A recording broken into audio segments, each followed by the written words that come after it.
Es geht wieder los.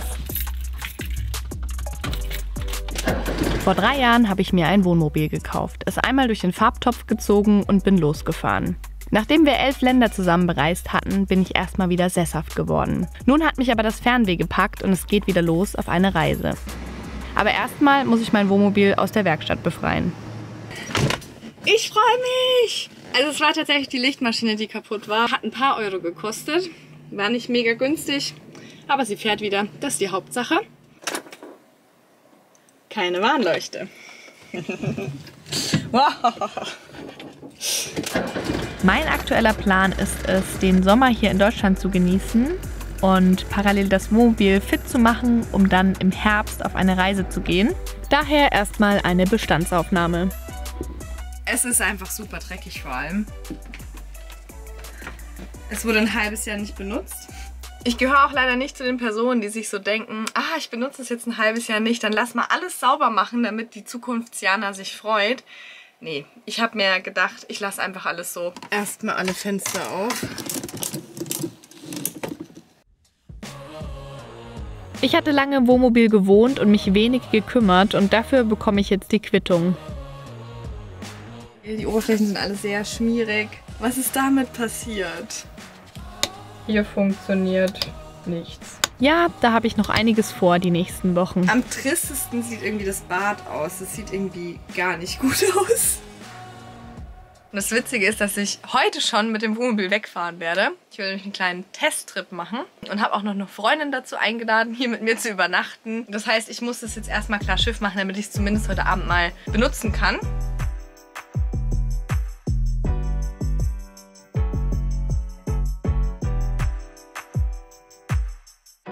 Ich habe dann erstmal alles rausgeräumt, damit ich eine leere Leinwand habe. Am schwierigsten ist mir das bei meiner Erinnerungswand gefallen. Ein Andenken an einen sehr schönen Abend in Spanien. Als ich am nördlichsten Punkt meiner Finnlandreise war, da ist das nämlich so ein Ding mit diesem Weben.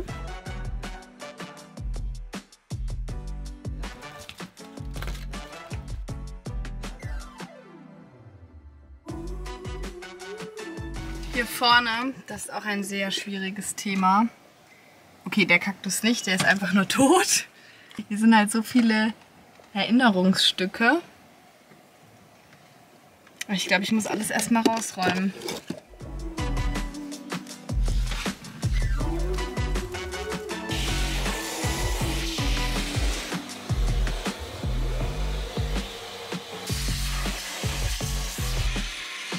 Ich freue mich schon wieder drauf, unterwegs zu sein. Ich habe die letzte Zeit auch schon etwas Weltluft geschnuppert. Ich komme nämlich aktuell ganz entspannt von 12 Tagen Frankreich zurück. Da war ich mit Zug und Zelt unterwegs. Gerade im Sommer lasse ich alles etwas langsamer angehen und möchte möglichst wenig Zeit am Laptop oder am Handy verbringen. Dass ich mein Handy ruhigen Gewissens in der Tasche lassen kann und trotzdem den Überblick nicht verliere, habe ich meiner Uhr zu verdanken. Die ist von Holzkern. Bei Holzkern findest du Uhren und Schmuck. Besonders gut gefallen mir die Teile mit Holz. Ich habe hier die Uhr mit dem Namen Gelassenheit, die ist mit Amarantholz und Edelstahl. Ich liebe das Gefühl von Holz auf der Haut und auch optisch trifft es total meinen Geschmack und passt gut zu meinem Stil. Die Uhr trägt auch nicht auf, durch das Holz beschwert sie das Handgelenk nicht so sehr, was mir total wichtig ist und deswegen ist die Uhr für mich der perfekte Begleiter für meine Sommerabenteuer. Bei Holzkern findest du nicht nur Uhren, sondern auch andere tolle Schmuckunikate. Ich habe hier zum Beispiel auch die passende Kette und Ohrringe zu meiner Uhr, auch mit Amarantholz. Holzkern versendet plastikfrei und verwendet für seine Produkte nur FSC-zertifiziertes Holz, bietet dir einen schnellen Versand und 24 Monate Garantie. Bei Holzkern ist für jeden Geschmack und Geldbeutel etwas dabei. Mit dem Rabattcode ROSA15 kannst du auch noch 15% sparen. Klick dafür gerne auf den Link in der Videobeschreibung.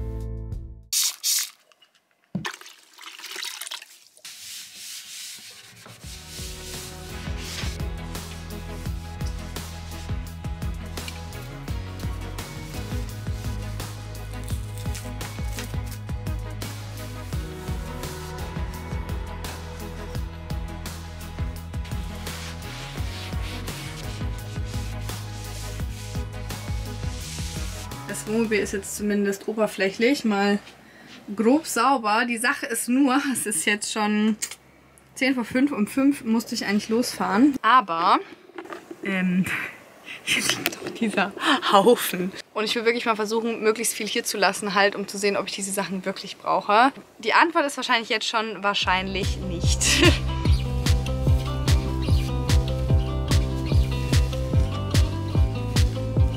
Ich bin viel zu spät. Unser erster Roadtrip. Ich werde heute auch das erste Mal wieder in Leni schlafen. Ich glaube wirklich zum ersten Mal seit bestimmt einem Jahr. Ja, wobei, stimmt nicht ganz.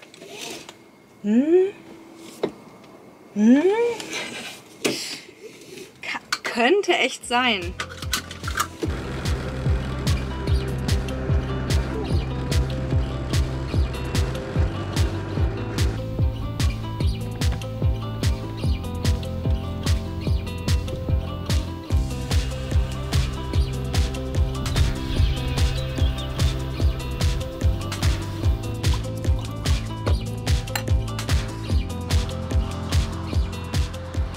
Ich fühle mich gerade richtig unausgeglichen. Auf der einen Seite finde ich es gerade voll cool, wieder unterwegs zu sein. Ich war gestern schon mit einer Freundin eine Nacht wohnen. Jetzt gerade bin ich auf dem Weg woanders hin. Was ich irgendwie cool finde, klar. Aber auf der anderen Seite denke ich mir die ganze Zeit, hey, ja, du wolltest doch irgendwie dein Wohnmobil renovieren. Jetzt fährst du hier irgendwie so quer durch Deutschland. Was machst du? Es ist aber auch ganz gut, unterwegs zu sein und mich an die Schwachstellen meines Innenausbaus zu erinnern. Zum Beispiel ist mir klar geworden, dass der Teppichboden dringend raus muss. Und ich einfach kaum verstehen kann, wie ich 3 Jahre mit diesem komischen Teppichboden habe leben können, weil der so dreckig ist und so schlecht zu reinigen geht. Der Dreck, der saugt sich da förmlich fest.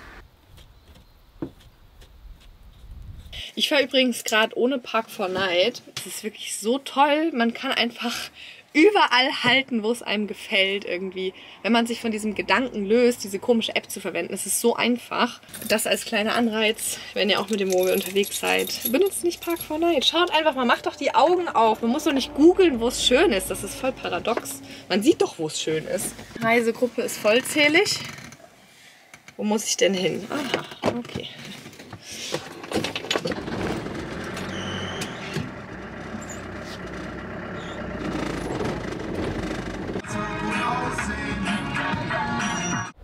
Komm. Komm, tu nix. Da sind wir keine nach unten. Komm. Obwohl ich nur 3 Nächte unterwegs war, hatte ich einige nette Begegnungen. Trotzdem ist es mir schwer gefallen, mich einzufinden. Ich hatte konstant das Gefühl, irgendwas vergessen zu haben und nur zur Hälfte dabei zu sein. Vielleicht auch, weil alles etwas unfertig war. Mein Gas war leer, also konnte ich nicht kochen. Mein Strom ging nicht und somit hatte ich kein Licht und die Wasserpumpe hat nicht funktioniert. Ich saß wie auf heißen Kohlen und war voller Vorfreude, mit der Renovierung zu beginnen. Fast hätte ich mein Glas vergessen. Damit habe ich gestern 2 Spinnen gefangen. Da musste das jetzt erstmal in Quarantäne draußen bleiben. Ich quäle mich hier gerade so ein bisschen durch, weil es immer wieder so eine leichte Steigung hat und das reicht schon für mein Wohnmobil vollkommen aus, dass ich irgendwie nicht beschleunigen kann so richtig. Ansonsten höre ich gerade nicht mal Musik, sondern genieße einfach die Landschaft. Es ist super schön.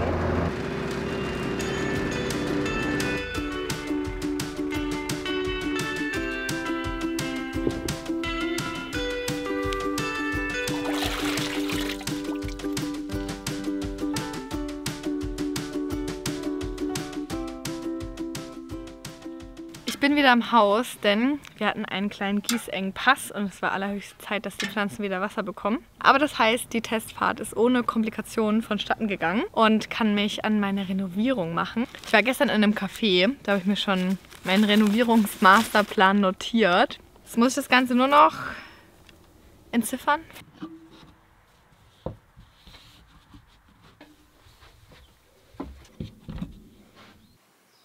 Dieser Schrank hier benötigt dringend einen neuen Anstrich. Hier sind einige Wehwehchen.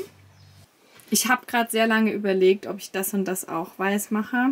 Ich mag eigentlich diese Holzakzente. Aber die Sache ist, das hier ist halt kein schönes Holz. Es ist halt so Furnier. Hier habe ich ja auch diesen Akzent mit dem Holz gelassen. Aber es sieht irgendwie auch ziemlich wuchtig aus.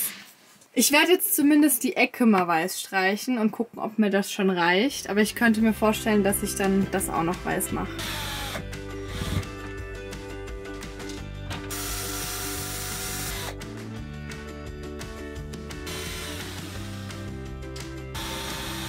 Ich fange gerade so ein bisschen von hinten an. Eigentlich ist Schränke streichen ja eher so eins der letzten Aufgaben. Eigentlich würde ich als erstes den Strom machen, weil dafür muss ich ja auch Kabel neu ziehen. Einfach so ein paar Sachen auch baulich verändern. Aber ich fahre erst in 2 Wochen zu der Person, mit der ich den Strom machen möchte. Und bis dahin möchte ich natürlich nicht die Füße stillhalten.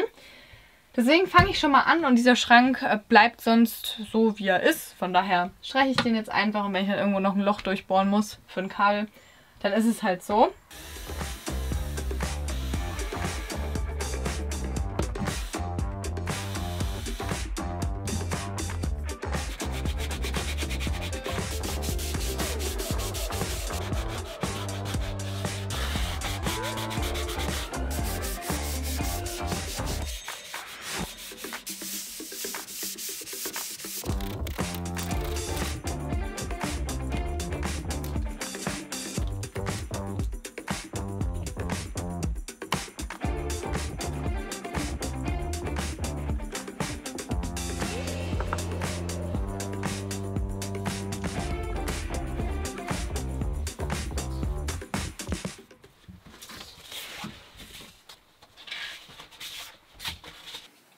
So, kurze Streichpause. Ich habe hier einige Tapetenmuster und habe nämlich überlegt, hier an diese Stelle, also über die Küche, eine Tapete zu machen. Einfach nur so wie so eine kleine, auflockernde Umrahmung des Fensters. Manche Sachen fallen jetzt irgendwie direkt raus, jetzt wo ich die Muster habe, zum Beispiel das da. Ist einfach zu viel. Ich glaube auch das. Die Küche wird nämlich grün werden jetzt. Deswegen geht alles eher in so eine grüne Richtung, wobei auch,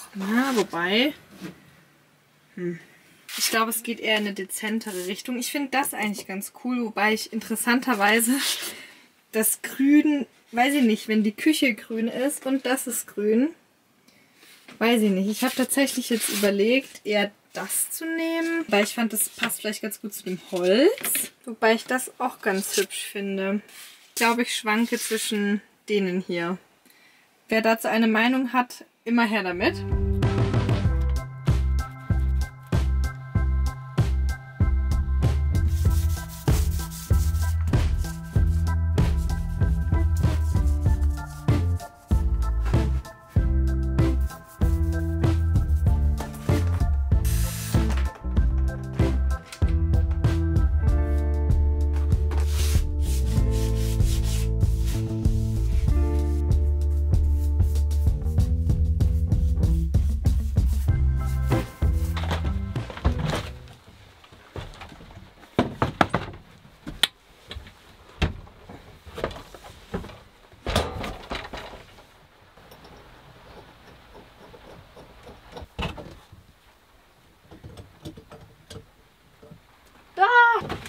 Wie dumm von mir.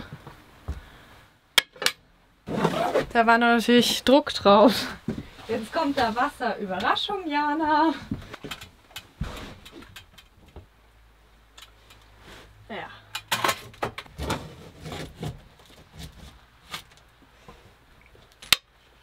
Ich habe denselben Wasserhahn, den wir auch im Haus haben, habe ich jetzt nochmal fürs Wohnmobil gekauft, weil es ist super schwierig, einen Wasserhahn zu finden, der nur einen Eingang hat. Also ich brauche ja nur Kaltwasser.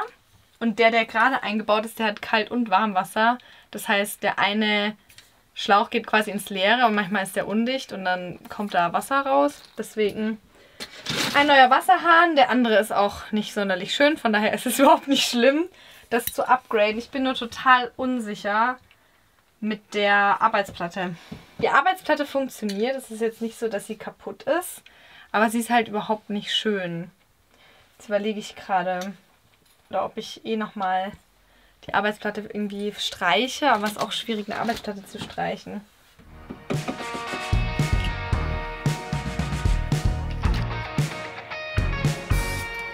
Ich habe das jetzt hier mal angeschraubt, das ist aber noch nicht final, weil das Loch ist eigentlich so ein Ticken zu groß dafür. Da müsste ich mir was anderes überlegen oder das hier benutzen. Aber ansonsten sieht es schick aus. Jetzt ist nur im Vergleich dazu das Waschbecken ziemlich in die Jahre gekommen. Das sind irgendwie gerade ein bisschen viele Baustellen gleichzeitig. Ich habe das Gefühl, diese Renovierung fängt ganz harmlos an, indem ich diesen Schrank gestrichen habe. Und am Ende werden noch irgendwelche Wände fallen. So ist es ja meistens, wenn man sowas anfängt.